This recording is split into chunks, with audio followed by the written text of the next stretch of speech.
আসসালামু আলাইকুম, সবাই কেমন আছেন? আলহামদুলিল্লাহ, আপনাদের দোয়া আমিও ভালো আছি।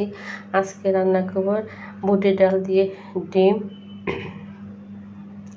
ঝটপট একটা রেসিপি, যখন তখন রান্না করে খাওয়া যায়। এই জন্য আমি আগে পেঁয়াজ, কাঁচামরিচ, লবণ দিয়ে আগে মেখে নিয়েছি। এখন ডিম দিয়ে আমি পুরো মেখে নিব এবং আমি ভেজে নিব।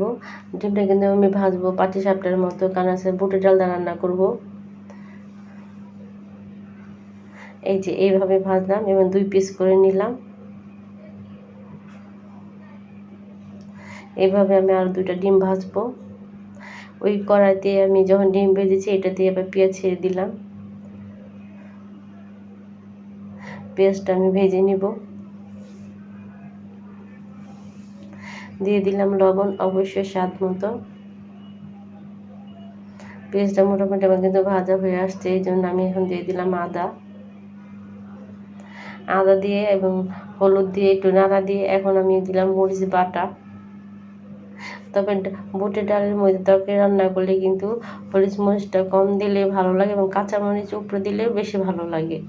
এখন দিয়ে দিলাম গরম মশলা, এলাচি বাটা, ফাঁকি এবং দিয়ে দিলাম জয়ফল জ্যোতি ফাঁকি একসাথে। এখন আমি মশলাটা মেখে দিলাম, নেড়ে চেড়ে দিয়ে কষিয়ে নিলাম। এখন এই যে বুটের ডালটা আগে কিন্তু আমি একটু সিদ্ধ করে রেখেছি, কারণ যেহেতু আমি বুটের ডাল সিদ্ধ করে ডিম দিয়ে রান্না করবো, তাই আমি বুটের ডালটা সিদ্ধ করে নিয়ে এখন আমি একটু কষাবো, কারণ কষানোর সময় কিন্তু আর ঝটপট কষে যাবে, সিদ্ধের কোনো ঝামেলা থাকবে না। এই যে আমার কষানো শেষ, এখন আমি পানিও দিয়ে দিলাম। এই যে এইভাবে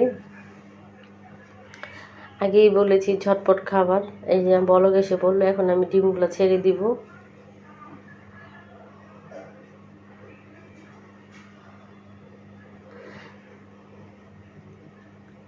এই যে তরকারি কিন্তু বলক উঠে গেছে, আর আমার সিদ্ধরও ঝামেলা নেই, কারণ বুটের ডাল আমি সিদ্ধ করে নিয়েছি।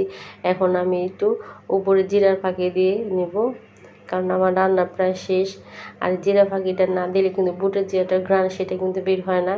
আর জিরার ফাঁকি দিয়ে অবশ্যই রান্না করবেন, কারণ ডিমের তরকারিটা জিরাটাই বেশ মানায়। আর এই যে একটা বিড়াল দেখেন, আমি রান্না করার সময় আবার একটু গিয়েছিলাম ওদিকে, যা দেখি সিঁড়ির মধ্যে যেভাবে বসে রয়েছে। এখন তো বিড়াল দেখলে আমার এমনিতে ভয় লাগে, যেভাবে আয়ত্রে বাবার কামড় দিয়েছিল, এখন ওরা দেখলে আমি ভয় লাগে। ওকে খাবার দিব না ভয়ে পালাবো সেটাই জানি না। সবাইকে আসসালামু আলাইকুম। আমার ভিডিওটি দেখার জন্য অনেক অনেক